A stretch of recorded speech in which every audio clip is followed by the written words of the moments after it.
কক্সবাজারের যে সুগন্ধ পয়েন্টেই আপনারা হয়তো আমার পিছনে দেখছেন যে বিপুল সংখ্যক পর্যটকের সমাগম ঘটেছে। একই সঙ্গে পর্যটক মৌসুম শীতের বিশেষ করে ডিসেম্বর জানুয়ারিতে ব্যাপক পর্যটক সমাগম ঘটে থাকে কক্সবাজারে।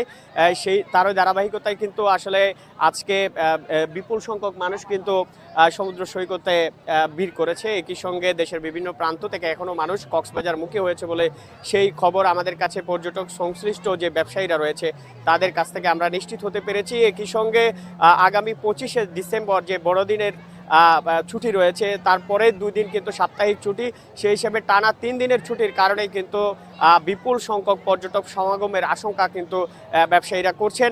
একই সঙ্গে বছরের শেষ 10 দিনে কিন্তু 5 লক্ষাধিক পর্যটক কক্সবাজার ভ্রমণ করবেন এমন তথ্য আমাদের কাছে রয়েছে। আমরা পিছন দিকটা যদি একটু দেখাই আপনাদেরকে, বিপুল সংখ্যক পর্যটক এখানে রয়েছে। সুগন্ধা, লাবণী ছাড়াও কিন্তু কলাতলি পয়েন্ট, ইনানি এবং পাটুয়ারটেক সমুদ্র সৈকতেও কিন্তু বিপুল সংখ্যক পর্যটকের তথ্য আমাদের কাছে রয়েছে। একই সঙ্গে এখানকার যারা পর্যটক সংশ্লিষ্ট ব্যবসায়ীরা রয়েছেন তারা বলছেন যে এই বছর অর্থাৎ 2025 সালের শেষ 10 দিনে প্রায় 5 লক্ষাধিক পর্যটক কক্সবাজার ভ্রমণ করবেন, সেটি তারা আশঙ্কা করছেন। একই সঙ্গে সম্ভাবনার কথাও তারা বলছেন যে অগ্রিম বুকিংয়ের যেই মাত্রা সেটি আসলে মানে 100% ছাড়িয়ে যাবার তথ্য ব্যবসায়ীরা আমাদেরকে বলছেন। 5 লক্ষাধিক পর্যটকের পাশাপাশি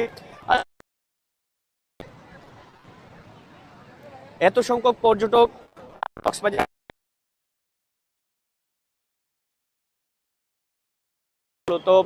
টুরিস্ট পুলিশ, সিসিএফ, লাইফগার্ড কর্মীরা কাজ করে থাকেন, বিচ কর্মী এবং একই সঙ্গে জেলা প্রশাসনের একজন নির্বাহী ম্যাজিস্ট্রেট কাজ করে থাকেন, সেটি আমরা লক্ষ্য করছি। এখানে আমাদের সঙ্গে আছেন সিসিএফ একজন সিনিয়র কর্মী। আসলে তার সঙ্গে আমরা একটু কথা বলতে চাই। ভুট্টো, আমাদেরকে একটু জানাবেন যে আসলে কি ধরনের তৎপরতা আপনাদের রয়েছে এই মুহূর্তে, সেগুলো আমাদেরকে একটু জানাবেন। যেহেতু এখন উইন্টার সিজন, এই উইন্টার সিজনে প্রচুর পরিমাণে পর্যটকের সমাগম হয়। আজকেও প্রচুর পর্যটকের সমাগম হয়েছে। তো আমরা পর্যটকদেরকে অনুরোধ করতেছি আপনারা সমুদ্রে নামার আগে অবশ্যই লাইফগার্ডের উপস্থিতি আছে কিনা সেখানে দেখে নামবেন। আমাদের পুরা সৈকতটাই কিন্তু ওপেন, যেখানে সেখানে যে কেউ নামতে পারে, কিন্তু সৈকতে গোসলের ক্ষেত্রে নিরাপত্তার একটা বিষয় আছে, যার কারণে লাইফগার্ড সার্ভিস এরিয়াতে গোসল করার জন্য এবং আমরা আমাদের লাইফগার্ড টাওয়ার আছে, লাইফগার্ড টাওয়ার থেকে সার্বক্ষণিক 3টা বিচে আমরা নজরদারি করতেছি এবং পেট্রোল টিম সার্বক্ষণিক পেট্রোল করতেছে এবং যেই জায়গাগুলো রিস্কের সেখানে আমরা রেস্কিউ বোট নিয়ে আমরা পেট্রোল করতেছি, যাতে এই সংখ্যক পর্যটকের সেবাটা আমরা একদম সুন্দরভাবে দিতে পারি, যাতে কোনো দুর্ঘটনা ছাড়া। সামনের দিনগুলোতে বিপুল সংখ্যক পর্যটক আসার তথ্য আসলে ইতিমধ্যে দিয়েছে জেলা প্রশাসন সহ ব্যবসায়ীরা। আসলে এর জন্য অতিরিক্ত কোনো প্রস্তুতি আপনাদের কাছে রয়েছে?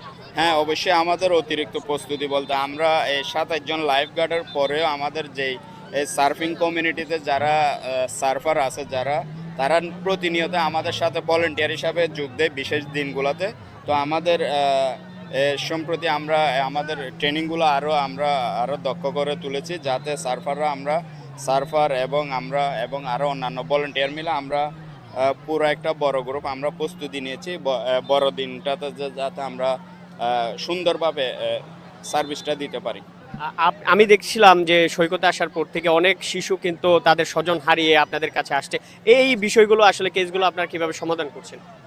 আসলে সৈকতটা হচ্ছে সব জায়গায় ধরতে গেলে এক ধরনের, তো বাচ্চারা যখন একটু করে হাত থেকে ছুটে যায় তখন দ্রুত সময়ে তাদের আত্মীয় স্বজন হারিয়ে ফেলে এবং কোন জায়গায় আসলে তারা যাবে সেটা নির্ণয় করতে পারে না। তো এখানে আসলে আমরা যেহেতু ইনস্ট্যান্ট লাইফগার্ড এখানে থাকি এবং লাইফগার্ডের একটা টাওয়ার আছে, প্রতিনিয়ত এই যে বাচ্চাগুলো আমাদের হাতে আসে, তো আমরা মাইকিং করে তাদের স্বজনদেরকে আমরা হস্তান্তর করি এবং তখন না হলে আমরা ট্যুরিস্ট পুলিশ বা এখানে জেলা প্রশাসনের যে তথ্য কেন্দ্র আছে আমরা তাদেরকেও দিয়ে দিই, অথবা ফ্যামিলিকে আমরা হস্তান্তর করি আমরা মাইকিংয়ের মাধ্যমে। আমরা আসলে কথা বলছিলাম যে সিসিএফ লাইফগার্ডের সিনিয়র কর্মী জয়নাল আবেদিন ভুট্টোর সঙ্গে। আপনারা হয়তো শুনছিলেন যে শুধু সিসিএফ নয়, এখানকার যে ট্যুরিস্ট পুলিশ রয়েছে, ট্যুরিস্ট পুলিশের একজন অতিরিক্ত ডিআইজি আপেল মাহমুদ তিনি নিজেই কিন্তু ঘটনাস্থলে এসেই পরিস্থিতিগুলো তদারকি করছেন। কিছুক্ষণ আগেও আমরা তার সঙ্গে কথা বলেছি, তিনি আমাদেরকে বলেছেন যে পোশাকধারী পুলিশের পাশাপাশি সাদা পোশাকেও এখানে নিরাপত্তা ব্যবস্থা জোরদার করা হয়েছে। একই সঙ্গে জেলা প্রশাসনের অতিরিক্ত জেলা ম্যাজিস্ট্রেট শাহিদুল আলম, তার সঙ্গে আমরা কথা বলেছি, তিনি আমাদেরকে জানিয়েছেন যে পর্যটকদের নিরাপত্তায় সার্বিক সার্বক্ষণিক একজন নির্বাহী ম্যাজিস্ট্রেট এখানে নিয়োগ করা হয়েছে।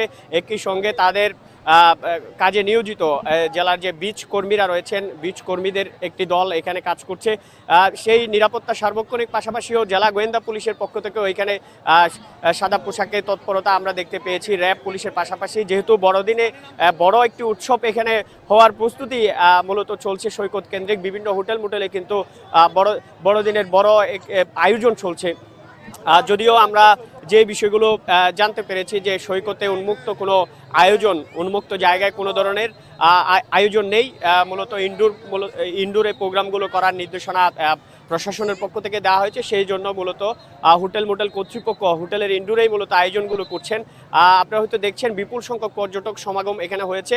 আগামী 25 ডিসেম্বর এবং তারপরের 2 দিন যে টানা 3 দিনের ছুটি, সেই 3 দিনের ছুটিতে কিন্তু 5 লক্ষাধিক পর্যটক এখানে সমাগম করবে বলে হোটেল মোটেল ব্যবসায়ীরা আমাদেরকে নিশ্চিত করবার চেষ্টা করেছে। এই ছিল আসলে সমুদ্র সৈকত থেকে সর্বশেষ।